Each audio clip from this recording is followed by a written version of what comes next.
শুধু বিচার নয়, সুবিচার চাই। যেখানে একজন ধর্ষিতার নির্মম মৃত্যু নিয়ে যারা শকুনির রাজনীতি করছেন, এবার তাদের চিহ্নিত করার কথা বলছেন সাধারণ নাগরিকদের একটা বড় অংশ। গত 9ই আগস্ট আর.জি. করের ধর্ষিতা খুনের প্রতিবাদে এখন উত্তাল গোটা রাজ্য তথা দেশ, যার আঁচে পুড়ছে এই সমাজের বিকৃত মানসিকতার রাজনীতি। যেখানে 9ই আগস্ট এই বর্বরোচিত ঘটনার পরেও থেমে নেই শহরে নারীর লাঞ্ছনা, শ্লীলতাহানি। এমনই ঘটনা ঘটেছে হাওড়া জেনারেল হাসপাতালে। সেখানে 31 তারিখ এক নাবালিকা শ্লীলতাহানি করে ওই হাসপাতালের এক কর্মী। এই নিয়ে রাজনীতি যখন তুঙ্গে, বিভিন্ন অরাজনৈতিক সংগঠন রাস্তায় নেমে জাস্টিস চাইছে, দোষীদের ফাঁসি চাইছে, তখন সেই জন আন্দোলনকে ভেঙে দিতে এ রাজ্যের বিরোধী রাজনৈতিক দলগুলো সেই আন্দোলনকে হিংসাত্মক পথে পরিচালিত করতে চাইছে। কারণ তাদের একটাই ফর্মুলা, ডেড বডি চাই। যার পরিণতিতে আমরা দেখেছি 14ই আগস্ট রাতে একজন মহিলা পুলিশ আক্রান্ত হয়েছেন। ওই দিন আর.জি. কর হাসপাতালে ব্যাপক ভাঙচুর চালানো হয়েছে। 27শে আগস্ট নবান্ন অভিযানে প্রায় 25 জন পুলিশ আক্রান্ত হয়েছেন, যাদের মধ্যে একজনের চোখ নষ্ট হয়েছে। আর এই সব হচ্ছে তিলোত্তমা ধর্ষণ ও খুনের প্রতিবাদের নামে। আমরা এই নিয়ে প্রশ্ন রেখেছিলাম হাওড়া জেলার বিশিষ্ট মানবাধিকার কর্মী দিবাকর গাঙ্গুলির কাছে, যিনি স্পষ্ট ভাষায় বলেন, শুধু বিচার চেয়ে একজনকে ফাঁসিতে ঝোলালেই ধর্ষণ বন্ধ হয়ে যায় না, এর সাথে চাই সামাজিক সংস্কার। তার মতে প্রতিটি মায়ের উচিত এখন থেকে তার বাড়ির অবাধ্য ছেলেটির দিকে নজর দেওয়া, মনের হলে তার মানসিক চিকিৎসা করান।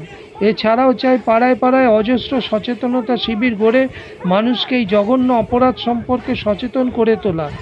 এই মানবাধিকার কর্মী এদিন সংবাদ সোচ্চারকে আর কি বললেন দেখুন। এই মুহূর্তে আমরা পেয়েছি হাওড়া ময়দানের এখানকার দীর্ঘদিনের বাসিন্দা এবং মানবাধিকার কর্মী মাননীয় দিবাকর গাঙ্গুলিকে। আর.জি. কর হত্যাকাণ্ডের যে পৈশাচিক হত্যাকাণ্ড হয়েছে, ধর্ষণ এবং হত্যাকাণ্ড, যা নিয়ে গোটা রাজ্য তথা দেশ আজ উত্তাল, সে বিষয়ে আজকে আমরা মাননীয় দিবাকর গাঙ্গুলির কাছ থেকে কিছু প্রশ্ন রাখবো, তার কিছু বিশ্লেষণ জানার চেষ্টা করব। দাদা, আপনি দীর্ঘদিন ধরে মানবাধিকার সংগ্রামের সাথে যুক্ত, মানবাধিকার আন্দোলনের সাথে যুক্ত। আর.জি. করে যে মেয়েটি ধর্ষিতা এবং খুন হয়েছেন, যে ডাক্তারি ছাত্রী, তার ঘটনায় গোটা রাজ্য, গোটা দেশ আজ উত্তাল। বিভিন্ন জায়গায় বহু অরাজনৈতিক সংগঠন তারা রোজ মিছিল মিটিং সংগঠিত করছে এবং তাতে প্রচুর মানুষের যোগদান দেখা যাচ্ছে। আমাদের প্রশ্ন থাকবে যে এই মিছিল মিটিংয়ের মধ্যেও দেখা যাচ্ছে কিছু মানুষ ঢুকে তারা মূল বিষয়টিকে খেলো করে দিচ্ছে এবং তারা নানান রকমভাবে পুলিশের ওপরে ইটপাটকেল ছুঁড়ে, এবং আমরা দেখেছি 27শে আগস্ট যে অভিযান ছিল নবান্ন অভিযানে, সেখানে জাতীয় পতাকা নিয়ে তারা পুলিশের বিরুদ্ধে ইটপাটকেল ছুঁড়েছে এবং পুলিশ আহত হয়েছে, একজন পুলিশের চোখ নষ্ট হতে বসেছে। একজন মানবাধিকার কর্মী হিসেবে বিষয়টা কিভাবে নিচ্ছে? অ্যাকচুয়ালি আপনি যে বললেন যে জাতীয় পতাকা নিয়ে মানুষ যারা এই ঘৃণ্য চিন্তা ভাবনা নিয়ে এই মিছিল মিটিংগুলোয় ঢুকে পড়ছে, আমি মনে করি তারা মানুষ না, তারা অমানুষ। জাতীয় পতাকাকে রাস্তায় ফেলে তার উপরে পা দিয়ে মারিয়ে বহু মানুষ চলে যাচ্ছে। জাতীয় পতাকাকে তোলার মানসিকতাও কাউর নেই, বিকজ তারা জাতীয় পতাকার ব্যাপারটাই বোঝে না, হোয়াট ইজ ন্যাশনাল ফ্ল্যাগ। এবং এরা দুষ্কৃতী আমার মনে হয়। এবং বহু পুলিশ কর্মীরা আমার যা দেখা ভিডিও ফুটেজ বা আমি যা শুনেছি, তাতে পুলিশ কর্মীরা অসম্ভব সংযত ছিলেন, ধৈর্যের পরীক্ষা দিয়েছেন। আমি পুলিশ কর্মীদের সাপোর্ট করছি না, তবুও আমি বলবো যে এবারের পুলিশের এই ধর্মঘট বা এই নবান্ন অভিযানে তারা কিন্তু অসম্ভব সংযত ছিলেন এবং ধৈর্যের পরীক্ষা দিয়েছেন। এখানে সিআই সাঁকড়া এসছিলেন চণ্ডীতলা, দেখা তার ওই মাথা ফেটে, মানে ইটের আঘাতে মাথা ফেটে ঝরঝর করে রক্ত ছুটছে। এবং জাতীয় পতাকার ওই ডান্ডা নিয়ে 2-4 জন পুলিশ কর্মীকে 8-10 জন এই দুষ্কৃতী ফেলে মারছে, তাকে বাঁচাবার মতন কেউ নেই। পরবর্তীকালে পুলিশ এসে তাকে উদ্ধার করে। এইগুলো এটা জঘন্য, এতে অভয়ার মুক্তি হবে না। এতে তিলোত্তমার মুক্তি হবে না। তিলোত্তমা এতে যন্ত্রণা পাচ্ছে, তিলোত্তমার বাবা মায়ের গেল তিলোত্তমা। আমার মনে হয় যে সমস্ত মানবিক মুখ যাদের, সমস্ত মানবাধিকার কর্মীরা যারা সৎ মানবাধিকার কর্মী, তাদের রাস্তায় নামা উচিত। এবং আপনিও দেখেছেন, আমিও দেখেছি, শুধু হাওড়া নয়, শুধু বাংলা নয়, গোটা ভারতবর্ষ নয়, পৃথিবীব্যাপী এই অভয়ার মৃত্যুতে, ভয়ঙ্কর মৃত্যুতে তারা কিন্তু পথে নেমেছেন। ডাক্তার নয়, সমস্ত শ্রেণীর মানুষ, সমস্ত জনগণ এবং প্রচুর মহিলারা আজকে একত্রিত হচ্ছেন এই নোংরামের বিরুদ্ধে সোচ্চার হতে। এবং রাস্তায় তারা নামছেন শুধু নয়, তারা চিৎকার করে বলছেন যে যারা এই নোংরামি করেছে, যারা এই দুষ্কৃতিমূলক কাজ করেছে, যারা ভয়ঙ্করভাবে 24টা আঁচড় দিয়ে অভয়াকে মৃত্যুর দিকে ঠেলে দিয়েছে এবং ধর্ষণ করেছে, তাদের শুধু বিচার নয়, তাদের শুধু শাস্তি নয়, তাদের ফাঁসির দাবি করছে। এবং আমরাও কালকে একটা বিশাল বড় মিছিল করেছিলাম মহিলাদের নিয়ে। প্রচুর হাওড়ার মানুষরা ছিলেন, প্রচুর মহিলারা ছিলেন, তারা চিৎকার করে কালকে ফাঁসির দাবি তুলেছেন। আমার মনে হয় যে এই ফাঁসির দাবি তুললে হবে না, সমাজকে সংস্কার করতে হবে। ঘরে ঘরে মায়েরাই জানে তার উচ্ছৃঙ্খল সন্তান কোনটা। মায়েদের আজকে এগিয়ে এসে বলতে হবে, আমার এই উচ্ছৃঙ্খল সন্তানকে সমাজে আপনারা অ্যাওয়ারনেস মিটিং করে তাকে তাকে সাইকোলজিস্ট নিয়ে এসে কাউন্সিলিং করে তার মাথাটা ঠিক করুন, যাতে সে আগামী দিনে আমাদের কন্যাদের কোনো রকমভাবে এই অত্যাচার না করতে পারে এবং ধর্ষণ করে মৃত্যুর মুখে না ঠেলে দিতে পারে। এই জায়গাগুলো যদি না হয়, যদি সমাজকে আমরা সংস্কার না করি, যদি আমরা ঘরে ঘরে আমাদের সন্তানদের ভালো করে মানুষ না করতে পারি, তাহলে কিন্তু পৃথিবীর কোনো শক্তি নেই, কোনো পুলিশের ক্ষমতা নেই, কোনো সরকারের ক্ষমতা নেই, ভারতবর্ষ শুধু নয়, পৃথিবীর সমস্ত জায়গায় তারা ঠিক করতে পারবে, এই ধর্ষণ বন্ধ করতে পারবে এবং এই অত্যাচার বন্ধ করতে পারবে। আপনি জানেন কালকে রাত্রিবেলায় হাওড়া হসপিটালে একটা ঘটনা হয়েছে। একটি ছেলে একটি বাচ্চা মেয়েকে মানে করতে গিয়ে এক্সরে করা রুমে নিয়ে গিয়ে তার সঙ্গে বিভিন্ন রকমভাবে নোংরামি করেছে, তাকে অসুস্থ করে দিয়েছে। সে চিৎকার করে তার মাকে জড়িয়ে ধরে কান্নাকাটি করছে এবং পরবর্তীকালে যারা ভিডিও রেকর্ডিং করেছে তাদের ভিডিও রেকর্ডিং তুলে আমি শুনছি নাকি সেই ছেলেটি অ্যারেস্ট হয়েছে। অ্যারেস্ট হয়ে কি হবে? আগামী দিনে আবার হবে যদি আমরা সমাজকে যদি সংস্কার না করি, যদি সমাজকে আমরা সুন্দরভাবে তৈরি না করতে পারি। শুধু মিছিল মিটিংয়ে কিন্তু হবে না, শুধু দাঙ্গা করলে হবে না, শুধু লাঠি ছুড়লে হবে না, শুধু বন্দুক ছুড়লে হবে না, শুধু ইট ছুড়লে হবে না, পুলিশের মাথা ফাটিয়ে লাভ নেই, পুলিশের চোখ নষ্ট করে লাভ নেই। এবং আপনাদের সাংবাদিকদের বলছি আমি যে প্রত্যেকটা সংবাদপত্র সহ ইলেকট্রনিক্স মিডিয়ায় আপনারা এই মেসেজ ছড়িয়ে দিন যে সমাজকে সংস্কার করুক। উচ্ছৃঙ্খল যে ছেলেগুলো, বাবা বুঝতে পারবে না তার সন্তান কতখানি নোংরা হয়ে যাচ্ছে, তার সন্তান কতখানি বাজে হয়ে যাচ্ছে, একটি মা বুঝতে পারবে যে তার সন্তান কতখানি জায়গায় চলে যাচ্ছে। দাদা আরেকটা প্রশ্ন, এই মুহূর্তে এই আপনার তিলোত্তমা ধর্ষণ খুনের ব্যাপারে তদন্ত করছে সেন্ট্রাল এজেন্সি সিবিআই, যেখানে সিবিআই প্রায় 22 দিন অতিক্রান্ত হয়ে গেল, এখনো সিবিআই নতুন কোনো তথ্য মানুষকে জানাতে পারেনি। একমাত্র সঞ্জয় রায় তাদের হাতে রয়েছে, যা কলকাতা পুলিশই অ্যারেস্ট করেছিল। সেই জায়গায় দাঁড়িয়ে বিচার তো পুলিশ করে না, বিচার করেন বিচারকরা। পুলিশ তদন্ত করে, চার্জশিট দেয়, সাক্ষ্য প্রমাণ হাজির করে, কোর্ট বিচার করে, শুনানি করে, তারপরে কোর্ট তাকে সাজা দেয়। সেই জায়গায় বিচার চেয়ে লালবাজারে যাওয়া, বিচার চেয়ে কালীঘাটে যাওয়া, বিচার চেয়ে নবান্নে যাওয়া, এটা কিভাবে দেখছে? না, অ্যাকচুয়ালি তো এখন সিবিআই করছে।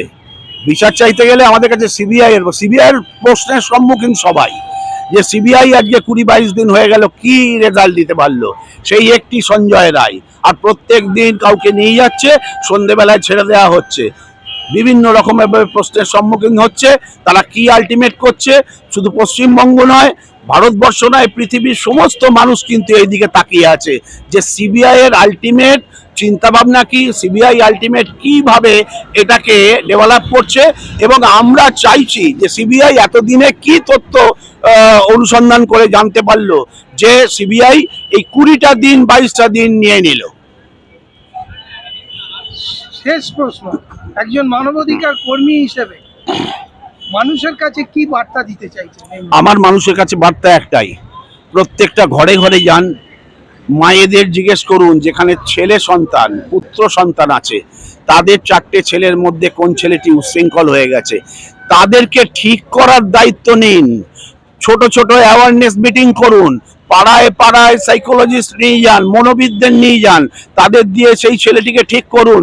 তবেই কিন্তু সমাজ ভালো হবে, সমাজ সংস্কার হবে এবং অভয়ার মানে মুক্তি হবে, শান্তি হবে। আমরা কালকে অনেকে বলেছিল কন্ডোলেন্স মিটিং করুন, আমি বললাম কন্ডোলেন্স হবে না। এই মুহূর্তে প্রতিদিন 90 থেকে 92 জন মহিলা ধর্ষিত হচ্ছে, কি বলবো? এ তো জঘন্য, এ তো করাপ্টেড হয়ে গেছে, মানুষের মন বিকৃত হয়ে গেছে, দূষিত হয়ে গেছে, কলুষিত হয়ে গেছে। এই জায়গা থেকে বেরোতে না পারলে, আমিও তো আমার কন্যা সন্তানের পিতা, আমারও তো কষ্ট হয়, যন্ত্রণা হয়।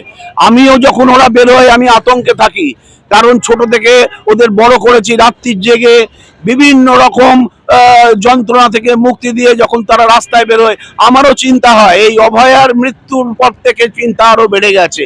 আমি চাইছি ভারতবর্ষ শুধু নয়, পৃথিবীর সমস্ত মানুষ ধিক্কার জানাক এবং সমাজের সংস্কৃতিকে ভালো করে ফিরিয়ে নিয়ে আসা, পুলিশ দিয়ে নয়, পুলিশ বাইরেটা দেখবে, কিন্তু ঘরের ভেতরে একটি পুত্র সন্তান কিভাবে নোংরা তৈরি হয়ে যাচ্ছে, মা তাকে কতখানি সাপোর্ট করছে, মা তাকে কতখানি আগলে রেখেছে, সেইটা জানার পরেও মা তাকে কেন অ্যারেস্ট করিয়ে দিচ্ছে না, বা তাকে ঠিক হতে বলছে না, বা সমাজের বিভিন্ন মানুষকে ডেকে নিয়ে এসে বলছে না কেন আমার এই ছেলেটিকে মানুষ করে দাও তোমরা।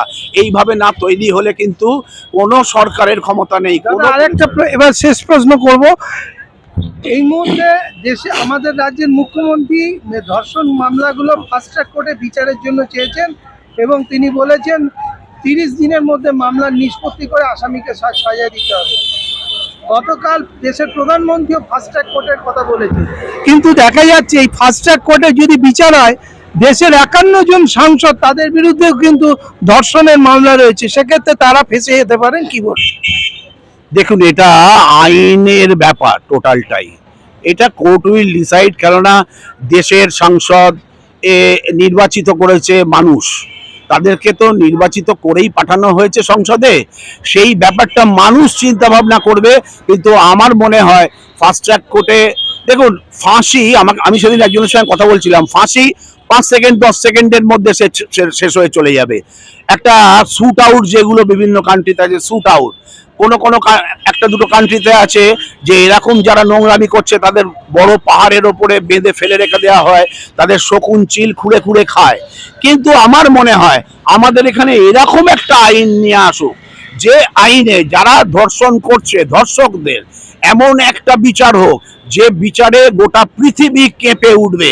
সংবিধান থেকে আরম্ভ করে সুপ্রিম কোর্ট থেকে আরম্ভ করে সবাই মিলে বসুক, না বসলে কিন্তু একজন দুজনের ফাঁসি দিয়ে। আমার মনে হয় না এই এতগুলো ঘটনার পরেও কালকে কিভাবে হাওড়া হসপিটালে এই নোংরামি হলো, কিভাবে দেশের বিভিন্ন প্রান্তে এখনো পর্যন্ত নোংরামি হয়ে যাচ্ছে, এটা কিন্তু বন্ধ হবে না, এটা বন্ধ হবে না। আমার কন্যাদের আগামী দিনে আমরা কি করে বাঁচাবো সেই নিয়ে আমাদের এখন চিন্তা, সোসাইটির কন্যাদের কিভাবে বাঁচাবো সেই নিয়ে আমাদের চিন্তা, দেশের কন্যারা কিভাবে স্বাভাবিকভাবে পারবে, কাজকর্ম করে খেতে হবে, অর্থনৈতিক অবস্থা খুব খারাপ, রাস্তায় মেয়েদের বেরোতেই হচ্ছে চাকরি করার জন্য, কাজের জন্য, তাদেরকে তো বের করতে হবে, নইলে না খেয়ে বাড়িতে বসে মরবে। তাহলে তারা বেরোবে, তারা বেরিয়ে এই দুষ্কৃতীদের হাতে পড়বে, এটা কিন্তু মেনে নেওয়া যায় না, যার জন্যই আমরা সবাই রাস্তায় নেমেছি। আজকে এই ধর্ষণ কাণ্ডে দেখা যাচ্ছে আপনারা যখন মোমবাতি জ্বালিয়ে প্রতিবাদ মিছিল করছেন, তখনই দেখা যাচ্ছে উত্তরপ্রদেশে একজন তার স্ত্রীকে টুকরো টুকরো করে কেটে সরু নদীতে ভাসিয়ে দিচ্ছে, এরকম ঘটনা ঘটেছে। এইরকম পরিস্থিতিতে দাঁড়িয়ে এই সমাজকে বদল না করে কি করে ধর্ষণ দমন করা যায় সেটা যদি একটু। যাবে না তো, আপনাদের মতন সাংবাদিকরা আছেন বলে আমরা কিছু কিছু খবর পাচ্ছি। দেশের বিভিন্ন প্রান্তে এমন অনেক জায়গা আছে যেখানে সাংবাদিকরা পৌঁছয় না, সেখানে কি নোংরামি হচ্ছে না? সেই নোংরামিগুলো চাপা পড়ে যাচ্ছে, কারণ এখানে হৃদয়বান মানুষের থেকে ক্ষমতাবান মানুষ, অর্থবান মানুষের সংখ্যা বেশি হয়ে গেছে। সেই সমস্ত ক্ষমতাবান মানুষরা পয়সা দিয়ে, সেই সমস্ত ক্ষমতাবান মানুষরা ভয় দেখিয়ে বিভিন্ন বাবা মাকে চুপ করিয়ে রেখেছে। আজকে যে রাস্তায় নেমেছে, বিভিন্ন বাবা মায়েরা আজকে মুখ খুলছে।